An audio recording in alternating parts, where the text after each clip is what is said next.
Welcome to another candidate forum of Casa Grande Dispatch and PinalCentral.com. I am Donovan Kramer Jr., editor and co-publisher.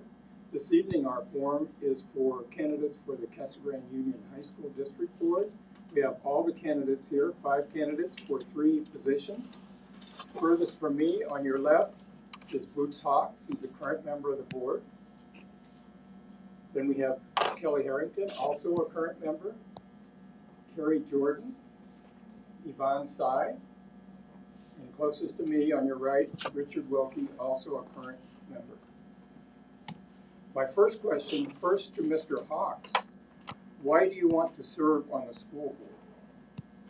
Thank you for the question, Mr. Donovan. The reason I want to serve on the school board is because I love our country. I know our country will never have tomorrows if we don't take care of our kids today.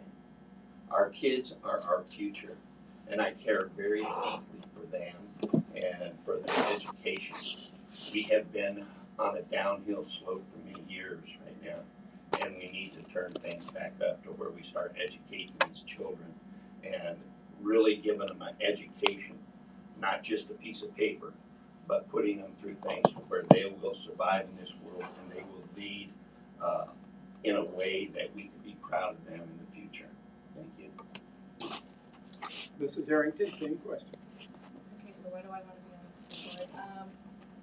Mine's, I guess, similar to Mr. Hawks, other than I have more of a focus on keeping it local. I'm a member of this community, very involved in our community in all aspects with my children going to school, one in high school, one in middle school. I serve on several boards in the community for different charity events. I'm a businesswoman here in the community, so I know all different types of people. I have friends with teachers, and other community members, and I just want to make that local difference here in our community to help improve our schools. Ms. Jordan, same question. I want to serve on the school board because I want to do what I tell the kids to do, which is if you have something that you want to say or you want to be a part of a change, then you've got to be a part of it. So get active and participate. And I think our students have a lot that's going for them right now.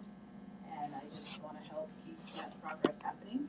And I think I have a unique position in that I've been here for a long time. I've taught in the schools.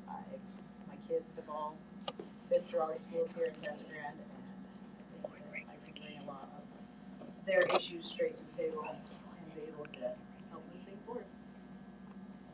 Ms. Sy, same question. Yes.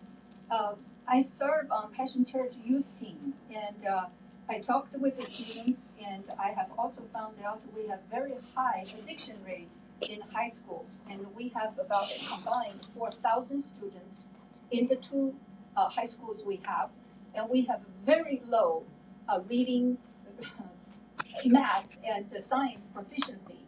I feel as a mom, although I don't have children in the school district, but I wanted to be part of the team to help the students fight addiction and increase their academic results. And this is why. Mr. Wilkie. Well, thank you very much, Mr. Kramer. My wife and I have called Casa Grande home for over 15 years, and like Kelly and Carrie, we have children who have gone through the school system. We've had 3, and so they've been to Desert Willow, they've been to Cactus, and Legacy for a little bit. My daughter attended Casa Grande. My oldest son is a senior at Union High School. You know, I've seen firsthand the challenges and issues that they've been facing, they and their friends have been facing. And so I wanted to get more involved. I wanted to try to use my experience in economic development and workforce development to try to help resolve some of those issues and help, fix our schools. Over the last couple of years, we have made progress, and I appreciated the opportunity to be appointed to the board last year. We've made some progress, but we have a long way to go. And to achieve our ultimate goal, which is that all of our students will graduate college ready or ready to enter the career, and enter into a career. So that's the reason, just to make a difference in all of our children's lives. The second question, first to Mrs. Harrington, is what is the state or condition of the high school district now? State of our district right now. You know, we are considered C+ school right now, both schools, which you know, obviously we want to improve. We would love to be an A+ school. We are making strides to work towards that. I have seen some of the statistics on some of our individual scores of the students between this year and last year, and they are improving. I know we're making some steps to help better educate and encourage our teachers to be more involved and collaborate with them, as well as we're currently testing our students to create that benchmark so we know where they sit right now, so that we can see where we need to go to make those necessary improvements. So yeah, there is definitely room for improvement, but we are making those steps to better our schools. Ms. Jordan? Well, certainly there's always room for improvement. I think the school district's turning to the right direction. I think a lot of it has to do with some of our past leadership. You know, there was a few years ago you couldn't even talk to the school district. They wouldn't even let you near them to ask questions or to see what the grades were for the schools, or besides what you got on just the report. Now we've opened up some discussions, and we have parents who are helping on panels to help figure out ways to help the students do the best that they can, and the test scores are improving, like Kelly said, and that's a good show of that we can make progress, we can change, we definitely need to be better, but I think as a whole, we're making that turn, and now we just gotta keep pushing forward. Ms. Side? Yes, I would just use one example. What I learned from students, the estimate is we have 60 to 70+% of students addicted on drugs. So with 4,000 students in the district, we have, let's say, using 70%, for example, that's 2,800. So how about we set a goal, 10%, reduce 10%, and that's 400 kids. Parents, with your cooperation, with your teamwork, and with a conservative board and establishing policies, I believe we can achieve that. And this is just one example. Thank you. Mr. Wood? Well, I think we're heading in the right direction. We have a long way to go, but I will take exception. We don't have 60 to 70% of our students as addicts. We don't. I don't know where you get those data. I think you said that you would interview 4 students. I know 10, 20 students, they're not addicts. So I take exception that you're portraying our students as addicts. It's not the case. Getting back to the question, we do have a long way to go, but we're heading in the right direction. Under Mr. Lavender's leadership, he has hired new people. He's made some good changes in there, in the staffing, the curriculum. He's established PLC. We're implementing a new assessment tool for the teachers. We've got teacher coaches that are being brought online to help our teachers develop, help them become the best teachers they possibly can be, which will in turn help help our students get the best education as possible. We have a long way to go, but we're heading in the right direction, and we are making positive changes, and our students deserve the best. Thank you. Mr. Hawk, same question. Thank you, Mr. Donovan. I have to disagree on a large scale. We have a very long way to go. Our scores with ACT was 21% for math, 27% for reading. Our most recent scores that came out with school grades said that there was 30% of the kids that could do math, 39% that could do reading, and with only a 75% graduation rate. If we're graduating 75% of the class and only 39% of them can read, what are we doing in this school? What are we putting out on the streets? We need to increase what we're doing with these children. We need to take a better stand and give them the education they deserve. If we think that we're going to get by and these kids are gonna get by in the future of this world when AI comes around. AI is one of the most important things right now that we have coming, and it's gonna be a pain for the schools, and we better prepare for it.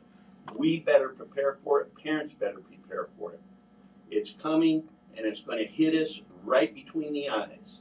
Now, I'm not saying that these people don't have good intentions in saying with me, but Carrie, Miss Jordan over here, said it was hard to get stuff from the schools. All you have to do is pull out your computer and look it up. It'll tell you what our scores are. All right? Everybody agrees on the fact that we need to improve, but the amount that we need to improve is a lot. Thank you. A rebuttal first from Mr. Wojcik. Okay, no one is arguing that we don't have a long way to go. We've all been saying that. But what we have been saying also is that we're heading in the right direction. We can't go back.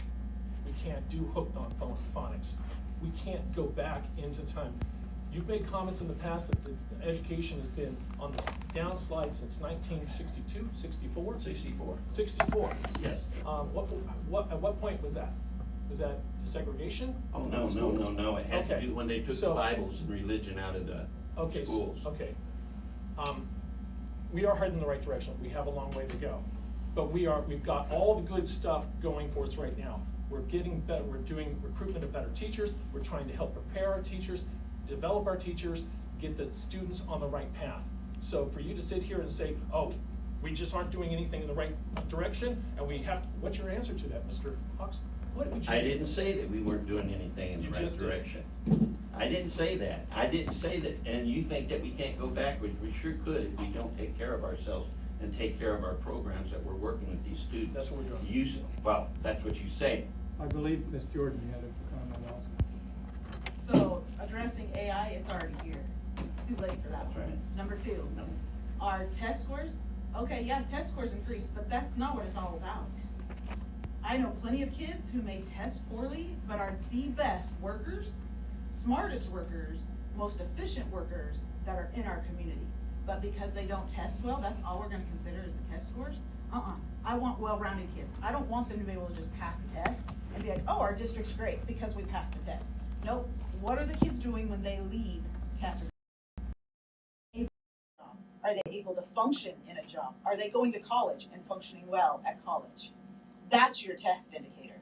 It's not always what the test score is, but the test scores are improving. So if you want that as your baseline, it is improving. So we are heading in the right direction. The third question, first to Ms. Jordan, relative to a recent issue, how do you feel about wearing of items with a political message to board meetings? Well, like I spoke at the board meeting, I don't like it. First, because the board is not a political statement. Being a member of the board is not our stadium to make things happen the way we want them to. We help the district, we help the students, we help the children, we help the parents, we help the community come together. That's what the board is. It's not for me to just be like, oh, this is my wheelhouse, I want everyone to know what I believe in.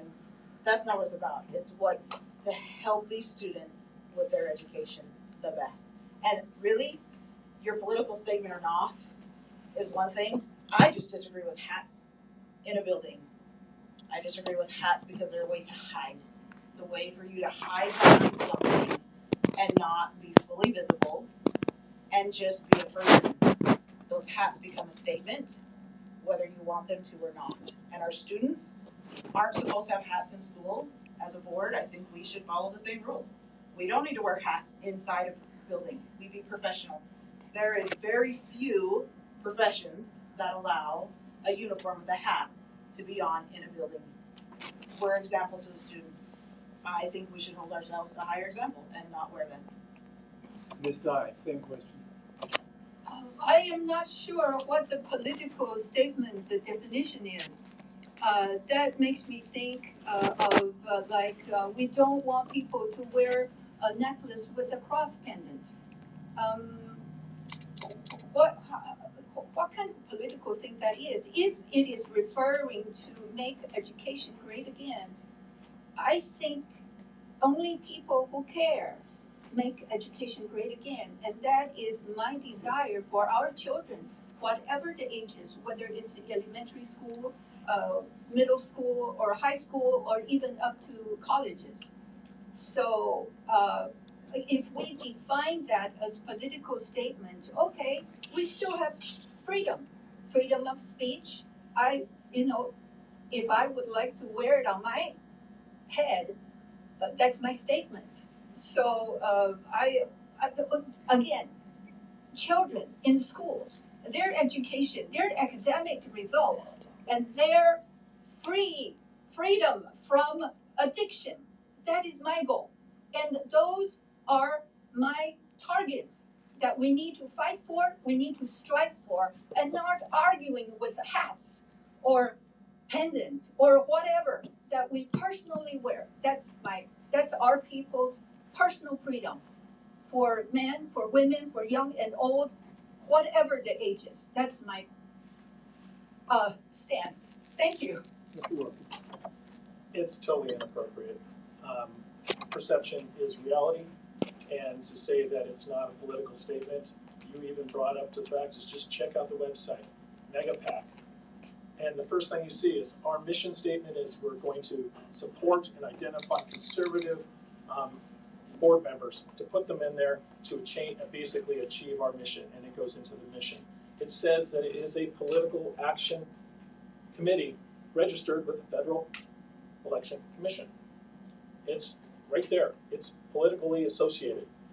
And I found it interesting that the color of the hats were very similar to the MAGA hats, red and white, and dissimilar to the MEGA hats, which are sold on the MegaPAC website, which are white with blue and white letters. So that just closes the connection to the political affiliation. And again, this is a nonpartisan board, and yes, we all want great education for our students, but actions speak louder than a slogan or a hat. And the fact that we're supposed to be making sure that we are uniting people and not dividing it, why would you do that? Why would you bring in a hat that you know is going to be divisive and seen that way to members of our community? You have absolutely the right to wear that anywhere you want. But as Ms. Jordan was saying, it's appropriate to the board can't be do as we say, not as we do. We need to adhere to the same policies when it comes to just the simple things. The simplest thing you could have done, you and Mr. Hunt could have done, is just taken them off. Let us do the business of the board, focus on the students, but no, you decided you wanted to wear those hats to make a statement, to basically focus on you, and that's where I have the issue with it. It's a nonpartisan board. We're here for the students. Let's focus on the students, not on the hat, not on political statements. I agree. I agree. It is about the students. And I'm glad that you mentioned that the hat on that site doesn't look like the ones that I wear, because Amazon sells the hat that I wear. Okay, that doesn't mean Amazon is a part of Mega. All right.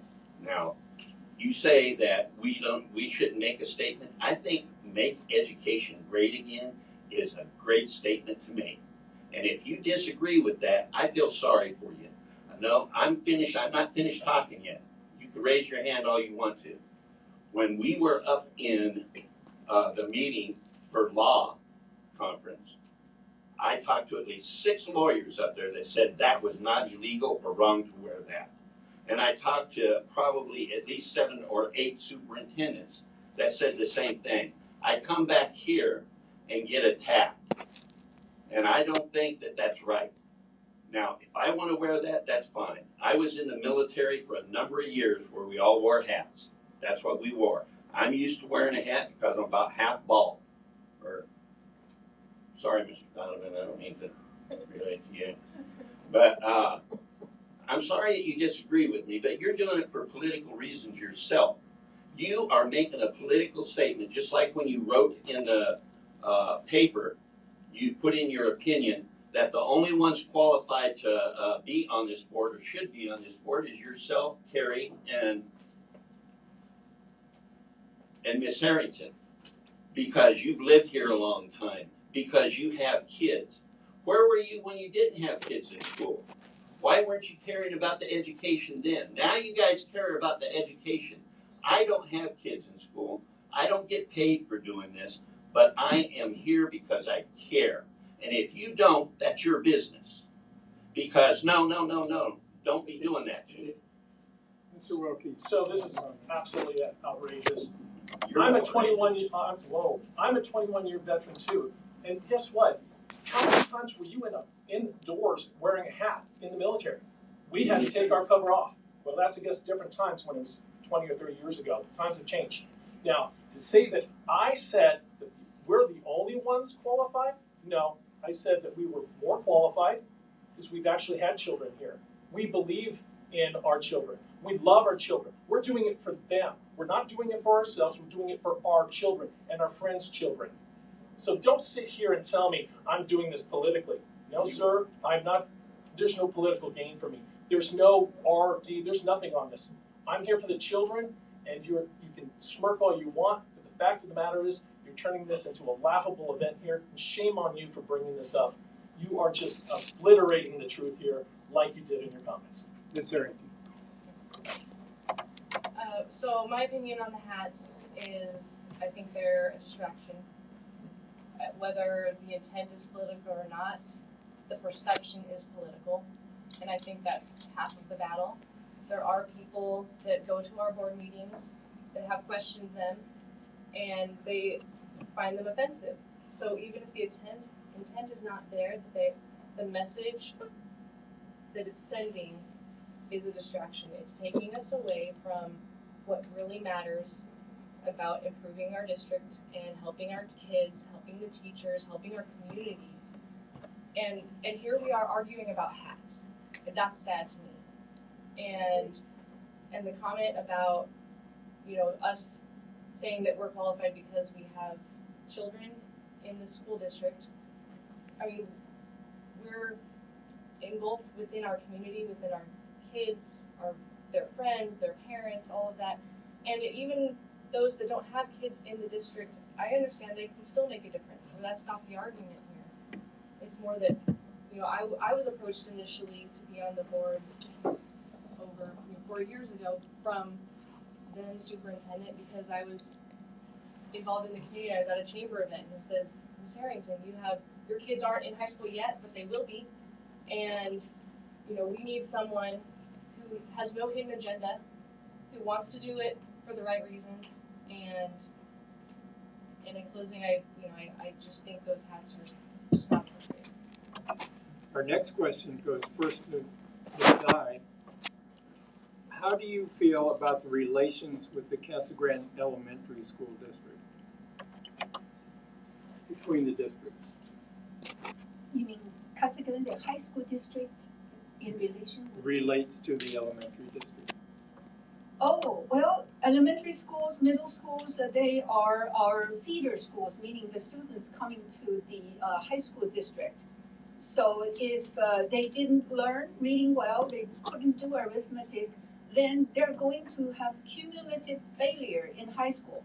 So this is why I have recommended in the board meeting and during the request to speak session that we have something kind of like grade 8.5 to help students to read at grade level and to help students do arithmetic and prepare them for math before we officially send them on to the 9th grade. This would be something very new, and it may not be an easy task, but those students who are ready, definitely they can move on.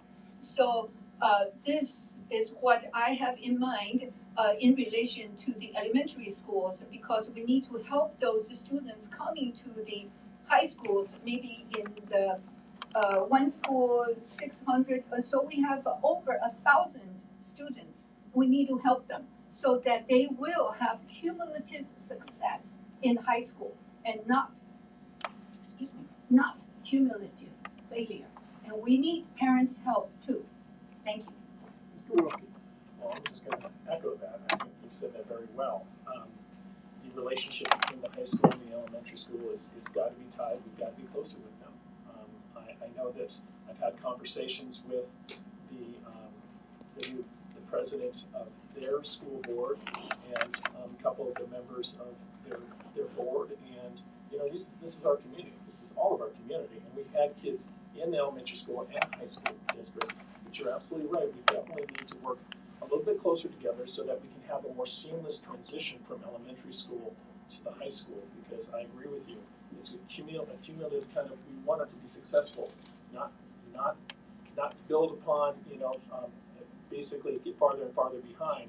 So one of the efforts that I'd like to see this year, and I know that Mrs. Harrington has been pushing for it too, is getting a closer collaboration between the boards. And so that's something we're going to be working on, because we do need to find ways to basically engage, I think, some of our high school programs, sports, get them down and working more closely with some of those middle schools. So I think it would be great, because then you could have some mentors, or when they show up to schools, high school, they're not alone. They know somebody. And so they can actually be building right off of that. And I think, starting off on that good foot sets a good example, get some, it's I had a good first day. It sets the precedent. I mean, basically you can build off of that versus going into a scary high school for if you're an 8th grader going into 9th grader. So I think that the boards can do a lot better in coordinating and collaborating, and I look forward to working with them. Mr. Hawks. Real quick, Hooked on Phonics is something that, if that's what it takes to teach them to read, we need to do that. Now, as far as the elementary school and the high school, yes, they do need to work together. And what we get from the elementary school will help determine what we're able to produce within the high schools. Now, I care about those things because I attend the elementary school board meetings. I was also attending our meetings at the high school before I ever came close to being on the board. There are certain people that's sitting on this board that I don't remember being in the high school board until they're actually on the board, and Carrie was there last time. I don't remember ever seeing her before that. But all of a sudden we get interested. We need to take an interest from the beginning, not, and take an interest in both. If we want to see what they're doing, and we want to know if it jives with what we're doing on the high school, then we need to be involved all the way around. And that's what I'm willing to do. Richard, did you have a... I did have a rebuttal, since he brought up this, where have we been? Raising our kids. And, Okay. As the economic development director for the city and sitting on the local workforce development board, I've been working very hard to make sure that we're trying to build up our community, to provide opportunities for our students. My son, very supportive of him and his sports and FFA. He's the president of FFA Union. Go Cougars. The fact of the matter is, just because you don't see people there doesn't mean that we're not involved. We're very involved with our students. And by the way, just because you go to a board meeting and you make a comment here and there does not mean that you're making the school district any better, and it doesn't make it that you're doing any more than we are. So thank you. Can I reply to that?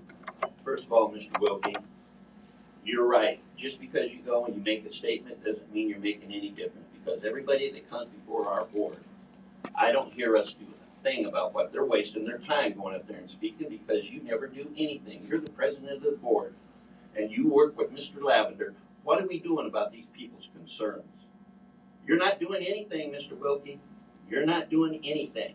And as far as if you're too busy to do it before your kids get in school, why are you not too busy to do it now? One more comment. Okay. First of all, why am I not too busy now? Well, everybody's busy. I had the opportunity to be appointed, and that's where I'm serving it. Okay, stop shaking your head and let's be civil here. Okay. The fact of the matter is that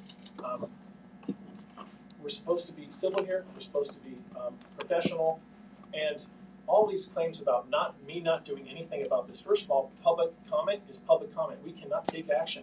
Now, if there's a certain concern in all of that, I have seen some of the concerns go before Mr. Levin and all that. And just because they make a comment and they say it's a concern and you don't see anything visibly happening, there could be things happening, but also some of those requests cannot be done.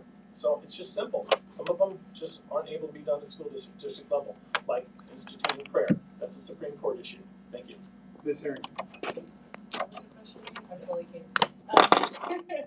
So regarding the relationship between the elementary school and the high school. This has kind of a hot button for me from the very beginning. I know we are making strides to improve it. I've had some conversations with Dr. Lucky at the elementary district level, as well as many of their board members, and things are definitely improving. We're having those conversations, but I can tell you that when the elementary school district made the decision to go from a 5-day to a 4-day calendar, they did not consult the high school district at all. That was not a conversation had between the two districts. It has sent an upheaval to families with kids in both of those schools. I know everyone's adjusted now from it, but even the schools have admitted that maybe they shouldn't have done that, but now it's too late to go back. But that was never discussed with the high school district. As far as transitioning from middle school up to high school, I do believe that communication, there's definitely room for improvement there as well. Somehow we need to create a way to better communicate to the middle school families as a high school district. I know we're not allowed to communicate with them directly, so we send the information to the middle schools, but somehow that communication has to get better as well, because it is a tough position going from 8th grade up to 9th grade. I also agree that we need to work a little bit better at the middle school level to help them be more prepared at the high school level. I see the amount of work that my son does in middle school, and he's just flying through things. And I see my daughter now in high school, and she's got 2 hours worth of homework. So there's a disconnect that maybe if we work together, we can ease that gap and make them more prepared for high school so that they can, as Ms. Tsai points out, can be ready. Thank you. Ms. Jordan. Well, certainly the districts need to work together. There's been lots of discussions over many years about scheduling, ways to help kids transition, and we're still not hitting the mark. But a lot of that, I have to turn it back on the parents. I don't know that this is a district problem. This is a parents, you got to be active. And as active as you can be will help your kids transition better. Certainly there's things we can do to help to get information better out. But you can attend school board meetings. You can attend functions. You can get involved with your community. Everybody knows families that have kids that are all ranges. I talk to many families in the community because I have kids at all the levels. I talk to the teachers. I've been in with the teachers a lot, and they have the same struggle as the parents because some of them have their own kids in the district. So certainly the districts, if we could collaborate better, would be awesome. I mean, that would be huge for families. I think just attending school boards and listening and making comment every once in a while is probably not it. I don't know how long you've been attending school boards, but I've been on and off for 20 years. So you say you haven't seen me. I didn't see you before the last couple years. Okay. So it's not, those certainly help, but that's not where it's at. It's volunteering at the schools. It's going and participating with the clubs. It's supporting our students in all of those avenues. FFA, I know they've always had a program where they bring in the middle school kids so they can see it, so they recognize something when they come to the high school. The robotics did something similar. STEM does something where they go to the middle school. So the kids do have access to the high schoolers. But parents, this is one of those things that we're just going to have to be louder and more active to get the districts to collaborate better.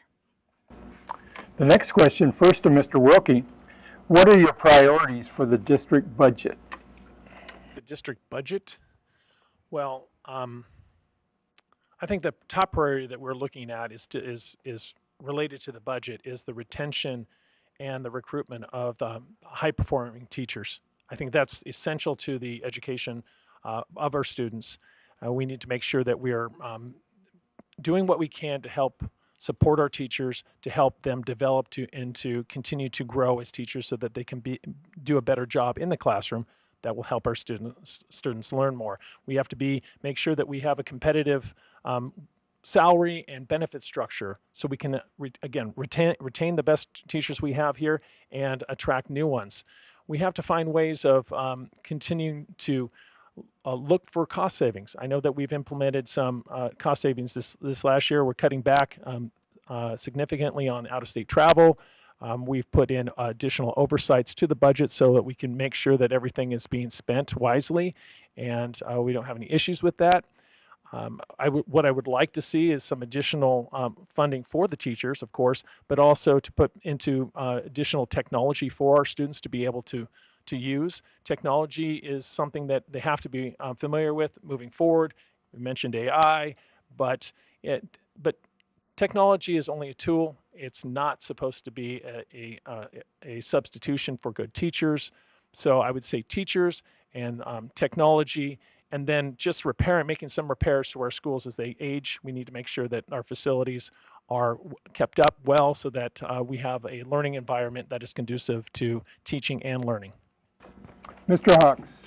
Our budget is one of the most important things we could do as school members. Watch the budget and see what the money's being spent on. We're replacing a lot of the lights within the school, and we're doing that on go as we need to. Now, when it comes to the teachers, the average teacher pay in Arizona is about $45,000 starting. That's the low side. The high side of starting is about 52. Our highest school district in Arizona is Mesa, but Casa Grande isn't too far behind it. So I think competitively, we're very competitive here with salaries. We look at the top end, which goes close to $96,000. That's not bad for a teacher. Now, we also reward teachers for increasing their skill levels by uh, getting certificates, getting a higher degree in teaching, and that's important. But we also need to look at things like this PLC thing that's coming all the way from Washington. That's a great thing. But we have 10 of the top 100 high schools here in Arizona. We have a top 10 out of that 100 right up the road in Ahwatukee. But we're going all the way to Washington. Why don't we get out and look at what's going on in these schools to try to use that to give ourselves a better jump on how to make our school better? I just want to see the education improved. As far as how we do that, you know, we don't know right now. I don't have all the answers, but these schools in that top 10 do have answers, and we need to look at them and work with them collaboratively, to make it happen. Thank you. Ms. Harrington. So I do feel that our budget we're fairly solid right now. I would like to see kind of the savings carry forward increase a little bit, have a bigger cushion when we compare that to some of the other districts in Arizona. I know ours is healthy, but it's not where I think it should be. Because I think we need to have that for things like I know the fields are a big hot button right now. You know, Union's football field, there's debate on if we want to convert it into turf or not. And there's debates on both sides on what's better. But that's a big chunk of money that we would need to invest in the schools. I know the gym equipment is getting dated. So there's a lot of, as everyone said, a lot of maintenance issues that we need to continue. The light thing is a great thing, like Mr. Hawks said, because it's actually energy saving components that are going into the schools. So that's helping long term. And so I think we're pretty good budget wise, but I would like to see us kind of save a little bit. I do always agree that the teacher fund, salaries, we could always improve there, but I do believe we are at a competitive rate for the teacher salaries. But of course, it would always be great to pay them more. So. Ms. Jordan. So not being on the current board and doing the budget, I don't have the whole picture, which to look at a budget, you need the whole picture, which yes, you can get online and look at some of it, but you don't see everything. Certainly budgets, there's always a finite amount of money that comes to the district, and we just have to be aware that we spend it in the best way possible, which changes over time, and things happen that has to change. And so being aware that there are times that, okay, so teachers, it may not be this year, but we'll get you next year, or that football field may have to wait. And you have to be willing to say that what's best for the district and for the students as a whole. But I know in the past from speaking to teachers and administration, there was once upon a time that our district was struggling bad, and these, the overrides and stuff could have put us in a really bad place. And right now, what I'm getting back from administration teachers is that we're doing better. So again, I think we're making progress. Budgets are always a hot button and a hard button to make sure that it functions appropriately and right. But I think as everyone goes in with the bigger picture in mind, then we can make it be what it's supposed to be and put the right priorities in the right place at the right time. Ms. Tsai. Yes, I'm thinking about the long-term trend for the entire public school system nationally. What I have seen is the spending going up, but the student performance going down. So when elected to the board, I definitely will work hard to see how we can keep the budget and even like others have said, to have cost savings and also have incentives tied to our goal of making students successful. If students are successful, yes, we will have bonus or uh, a football field improvement or whatever. So that's what I see. And again, students first. We have to get them have cumulative success. Thank you. Our last question goes back first to Mr. Hawks. How do you feel about the PACE school, Pathways Accelerating Career Experiences? What PACE was built on was a little bit different than what we understand it to be now. Um, we don't have the number of students in it that we should have in it. The teacher student ratio uh, isn't really what it should be because we don't have that full amount of children that should be in that school. If we can't improve that, we need to consider going back to the regular schools because I know that PACE was a pet project of Miss Harrington's father, and it was brought up a number of times. But if we don't look at in the long run what we're getting out of it, is the juice worth the squeeze? Are we getting enough out of it with with those students? Now those students say they like it. That's true. But when those students also graduate, we want them graduating as high as in their competencies as possible. And our students over at Pace, they go along at uh, uh, their own speed as far as how they complete stuff. Now there's schools all over the place that they still have the workshops, they still have the body shops, they everything that they get out of Pace just about I think they could get at the regular high school. So let's not waste the money over there. And as far as the budget goes, we were talking about that, and I got a couple seconds here. We need to take our money and be good stewards of the taxpayers' money.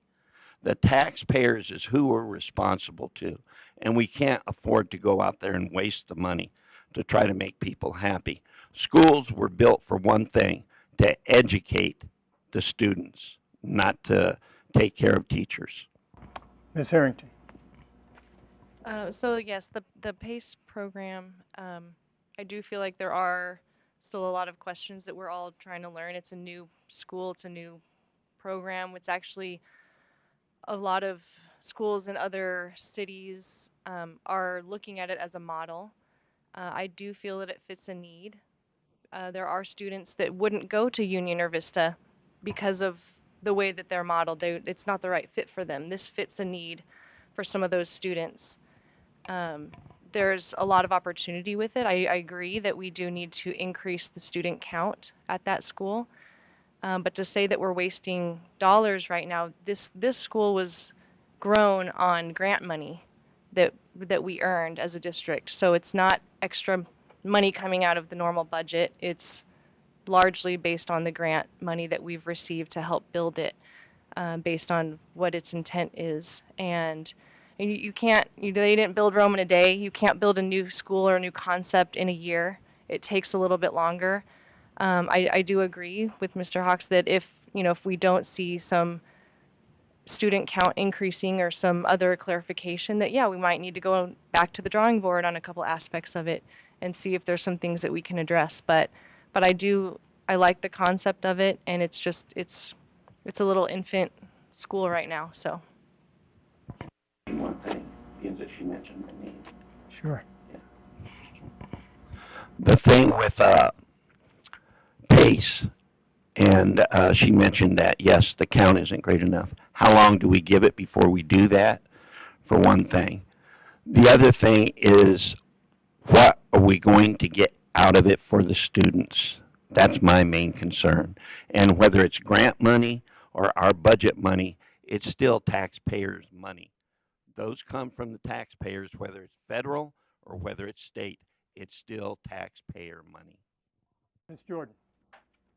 Well, for PACE, if you're looking at it as us doing the best for every student we have, it certainly has its place. You can't look at it, yes, as taxpayer money only. Yeah, we all get the budget. We know that. We know where the money comes from. We know how it goes. But PACE fits those students. The students who are there right now have pride in their school. If you go talk to them, they are excited to go to school. They're excited to participate. When they were at Union or Vista, they were struggling because it didn't fit them. PACE is fitting them. So we are doing well, even if it's a small chunk of students. Yeah, we have to look at the budget. Yeah, we have to watch that. And yes, it needs to improve, and we need some more students over there who find that niche is perfect for their education. But it's not a waste. It's not holding us back. It's helping those students succeed at their best level. And they are. Yes, it's small. Like Kelly said, it's a new school. It takes a long time to get schools and get the community to see its benefit, its worth. There's a lot of people that won't jump ship the first year or two until it's been tried and true before they put their kid in because they care. I'm a parent like that I struggle when it's that first year of something. You're like, oh man, I did it with my kids for wings when that was in the elementary district. I did it anyways. It was a struggle the first couple of years. It evened out and then it petered off and it was a struggle at the end of it. If it works for the students, and even if it's a minority part of the students that are being successful and thriving, it is totally worth everything we can put into it until we just can't and it just doesn't work on paper. Until then, we give it everything it's got. Ms. Tsai.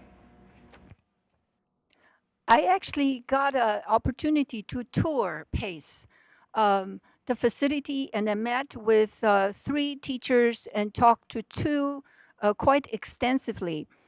It seems to me it's a more flexible and individualized program. So in that sense, I like it a lot. But I did not study into uh, budget, spending, or anything like that. One of the comments I learned was uh, we have the PACE program so that students don't have to go to Mission Heights. I'm not sure the difference, between the PACE program and the Mission Heights. So I would need to study it. Yes, I do support students getting more individualized, flexible environment, and that is fantastic. At the great cost of grant or taxpayer money, uh, I need to research into it to understand the whole picture better. But for now, uh, I wish all the PACE students success, and I know they needed a math teacher, and I haven't been able to get a retiring teacher to teach in the PACE program yet. So anyway, I hope they do have enough resources to teach their students for now anyway. Thank you. Mr. Wilkie. Well, PACE in its origination, it originated as like an innovative solution to meet the needs of a segment of our student population, like has been said, that just doesn't really fit in the bigger schools. And so from that regards, I thought, innovation, let's explore it. And it has shown some fruits there. But it's in its second year, and it has struggled. But this year, the student count has gone up, and so we are seeing some progress there. But we do need to, even though that it is doing these wonderful things for these students, we do need to take a look at it from a financial standpoint and make sure, and a performance standpoint.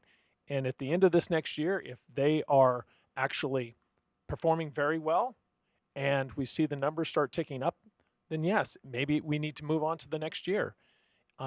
If the performance is not there, then we need to take a look at that and see, okay, what changes need to be made, or possibly is there another alternative?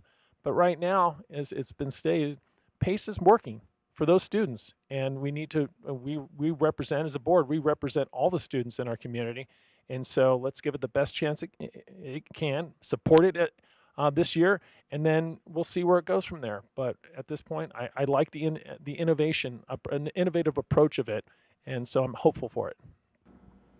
Let's move on to closing statements, and let's reverse it this time and start down here with Mr. Wilkie. Well, thank you, Mr. Kramer, and I want to thank the dispatch for hosting this event. We have made progress, but we have a long way to go, but we're heading in the right direction. But we need to do this together, all of us as a community.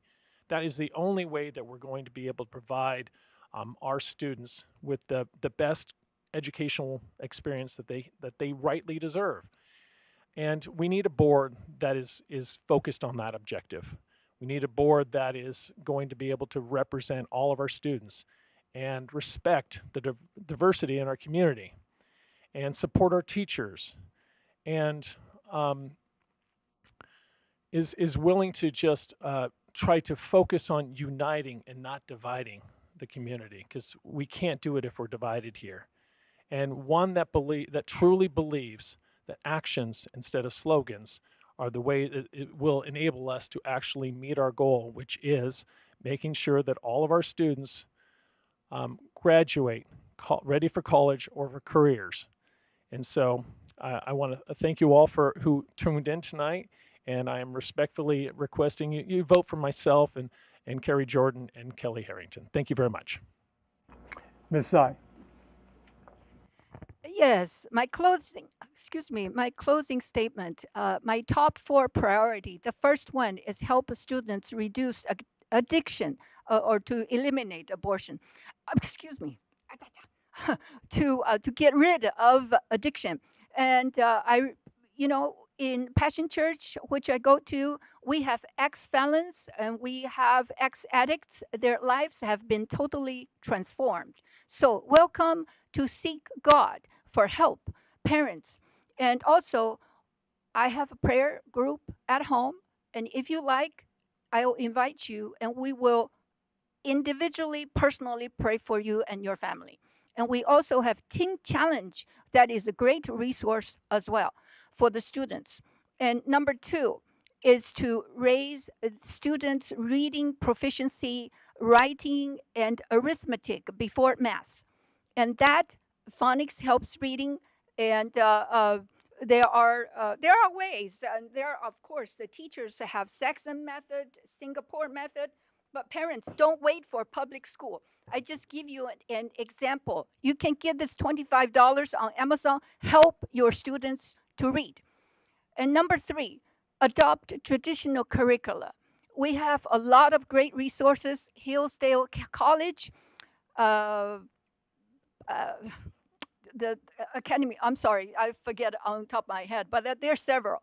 So, and and number four is bring prayer back to the school board and help us, God. And there goes the prayer for the school board. And thank you very much. And I look forward to serving God and serving you, parents, and your children. Ms. Jordan. I think for closing, for me, I love the students in Casa Grande. I have been working with them in the classrooms for 10 years and then 10 years purely as a parent volunteer. I've seen the school districts change. I've seen them have success. I've seen them fail. I've watched our kids struggle with things that were beyond their control.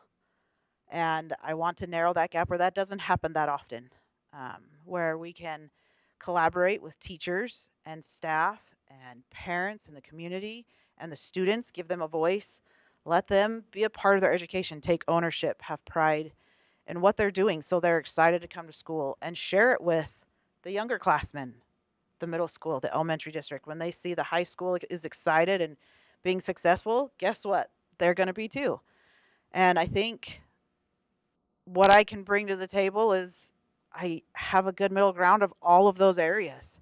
I've been in each of those positions. I've witnessed and helped talk people through and the students through solutions for the struggles that they're going through, and finding ways to do it a little different or to be able to bring teams and groups together when they're struggling. And I just, Casa Grande's pretty awesome. And our students are great. I find it a little hard sometimes when we talk about them all being addicts or that they can't read and do math, because that's not right. If you're in the school and you're talking to the kids, that's not right. I don't know where those numbers are coming for, but that is not what they are. And they aren't a number. They each have names and they're thriving. Sure, every kid struggles just like every adult struggles with something, but that's not who they are. That's not what defines them. I would like to request your vote for me because I want to see them as individuals. Thank you. Ms. Harrington. So in closing, I want to kind of mimic what Ms. Jordan said, that our students are amazing. We have some really bright stars out there.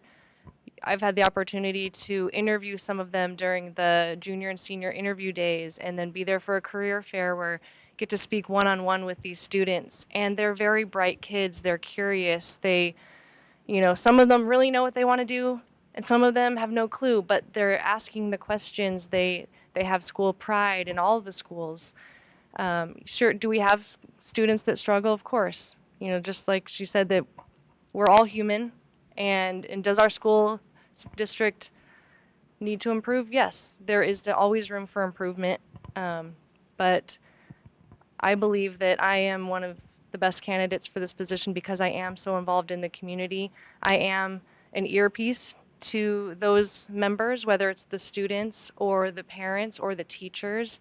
I get approached all the time with just whether it's a success story or whether it's a concern that's going on at one of the schools, but just to be that earpiece to listen to what our school's actually going through, not what's national news, which may not affect us, may or may not, but what's actually going on in our schools. And so yeah, vote for me. Mr. Hawks. Thank you very much for having us here. I know I got a little bit wound up a few times here tonight, but that should show you my passion for this job and my passion for the children. I have a lot of passion for them. I care about them extremely, extremely beyond what many people do. And that's because I love all people. Yes, I do believe in God, and I've been made fun of for that. But nothing's ever going to change that. I'm going to stand on my beliefs, and I'm going to stand for these kids. And not just some of them is amazing, every single one of them is amazing. And I also believe that the parents need to be involved, and parental rights is part of what I believe in, that the parents have a right to belong with the students at the schools. Now, yeah, we're not perfect. We're working toward a better school, but maybe I'm a little bit impatient. I want it to happen, and I want it to happen quick, because those ones that we miss between now and when they graduate, we've lost them. We can't do anything with them. So if I can make it happen tomorrow, I'll make it happen tomorrow. And I've got all the time in the world. I hope you vote for me because I'm retired. I don't have kids in this school, but like it was said, maybe that means that I don't have the maybe we shouldn't be the ones elected to the position because we don't have kids. I think not having kids in the school and not getting any type of a salary or anything out of it, I think we're showing a greater commitment than anybody else up here. So I hope you vote for me. I'm going to do everything I can for these kids. Even if I don't get elected, I'm still going to be there, and I'm still going to be trying to make a difference. Thank you. Thank you all. That concludes our program. It will be available later on the Dispatch Facebook page and Pinal Central. Thank you for your attention. Good evening.